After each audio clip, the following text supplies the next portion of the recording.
अब खबर चुनाव से जुड़ी हुई। यूपी चुनाव के लिए सभी पार्टियों ने अपनी कमर कस ली है। उम्मीदवारों की लिस्ट जारी होने के साथ साथ नामांकन का दौर भी अब जोर शोर से चल रहा है और इसी पूरी प्रक्रिया में एक बार फिर प्रदेश के बाहुबली नेता सुर्खियों में हैं।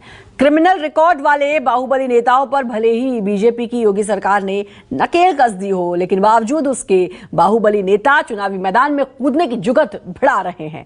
यूपी चुनाव में बाहुबली नेताओं का क्या गुणागणित है, आइए आपको बताते हैं हमारी इस खास रिपोर्ट में। आप सबको मेरे ससुराल में बहुत बहुत स्वागत। प्रदेश में कोई दंगा नहीं, क्योंकि दंगाइयों को मालूम है दंगा करेंगे तो 7 पीढ़ियां भरते भरते थक जाएंगी, लेकिन भरपाई नहीं होगी। यूपी में चढ़ा चुनावी पारा। हमने कहा था अयोध्या में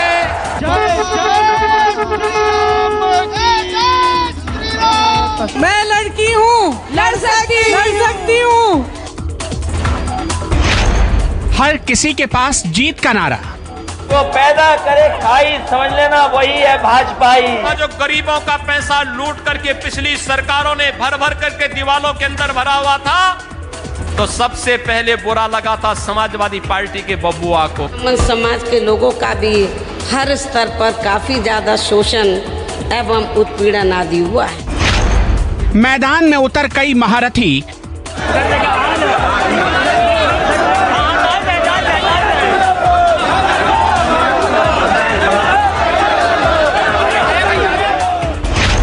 बाहुबलियों पर भी नजर टिकी।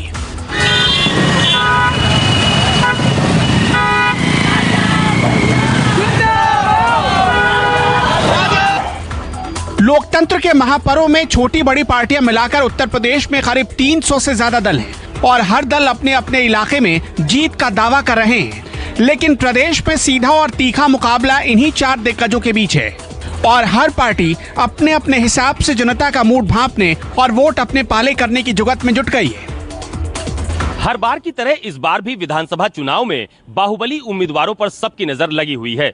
योगी सरकार की सख्त नीति और आपराधिक रिकॉर्ड वाले उम्मीदवारों से भले ही बड़े राजनीतिक दलों ने किनारा कर लिया हो, लेकिन धन, बल और बंदूक के दम पर सत्ता की सीढ़ियों तक पहुंचने वाले ऐसे कई बाहुबली हैं जो अभी भी विधानसभा तक पहुंचने की जुगाड़ में लगे हुए हैं।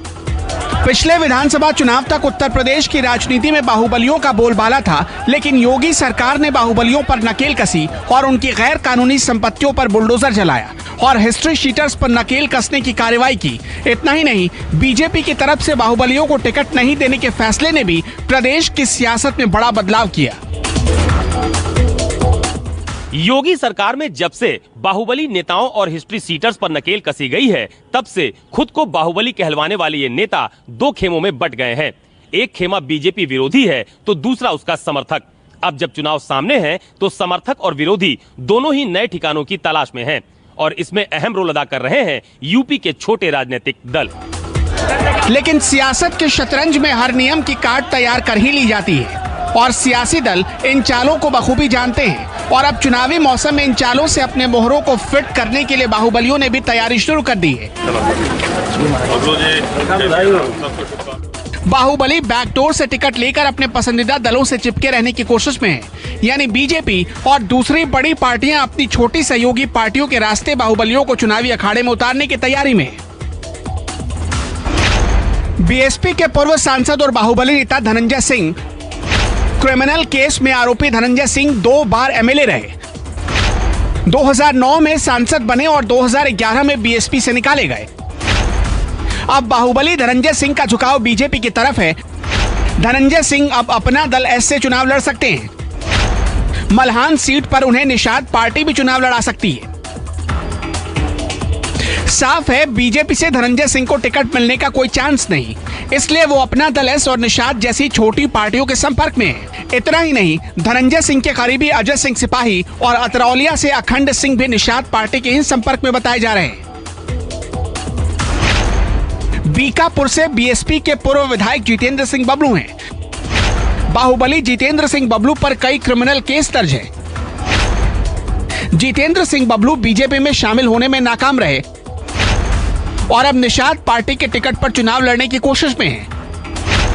पूर्व एमएलसी बाहुबली विनीत सिंह भी चुनाव लड़ना चाहते हैं। विनीत सिंह अपना दल एस से टिकट की जुगत में है। इसके अलावा वाराणसी से निर्दलीय एमएलसी बाहुबली ब्रजेश सिंह भी टिकट के लिए लाइन में है। माफिया से नेता बने मुख्तार अंसारी चुनाव लड़ सकते हैं। एसबीएसपी के प्रमुख ओम प्रकाश राजभर ने अंसारी को टिकट देने के संकेत दिए हैं।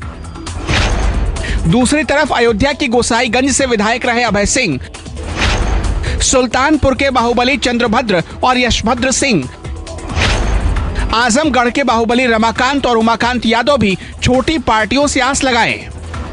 बीकापुर से बीएसपी के पूर्व सांसद जितेंद्र सिंह बबलू वही नेता हैं जिनके ऊपर रीता बहुगुणा जोशी के घर जलाने का आरोप लगा था।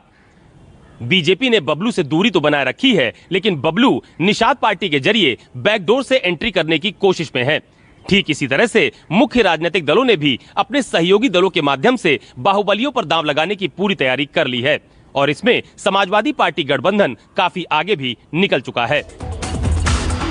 उधर अतीक अहमद चुनाव लड़ेंगे या नहीं इसकी घोषणा तो नहीं हुई, लेकिन उनकी पत्नी शाइस्ता परवीन असदुद्दीन ओवैसी की पार्टी AIMIM में शामिल हो चुकी हैं। यानी चुनाव में अतीक अहमद और उनकी पत्नी उतरी तो मुमकिन है टिकट भी AIMIM से ही मिलेगा।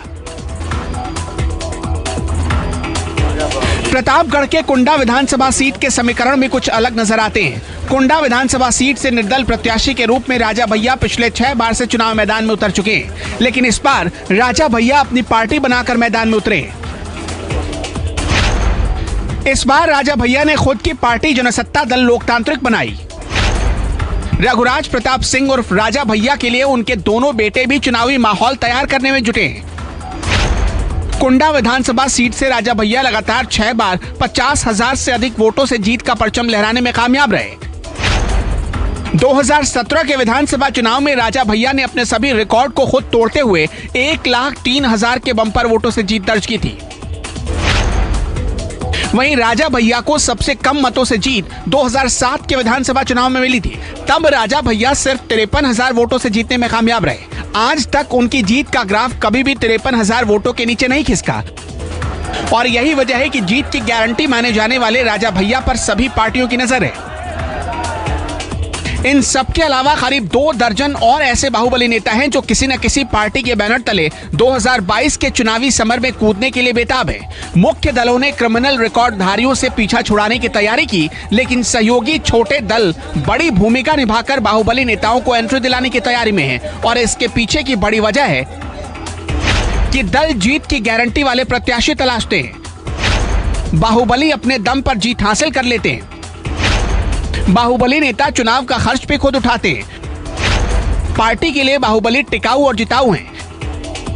यही वजह है कि बाहुबली नेता अब उन छोटे दलों की तरफ नजर टिकाए बैठे हैं जिनका दायरा भी एक इलाके तक सीमित होता है और हर बार की तरह इस बार भी कई बड़े आपराधिक रिकॉर्ड वाले बाहुबली भी जेल के अंदर से ही अपनी विधायकी पक्की करने की तैयारियों में जुट चुके हैं। Bureau report, news 24।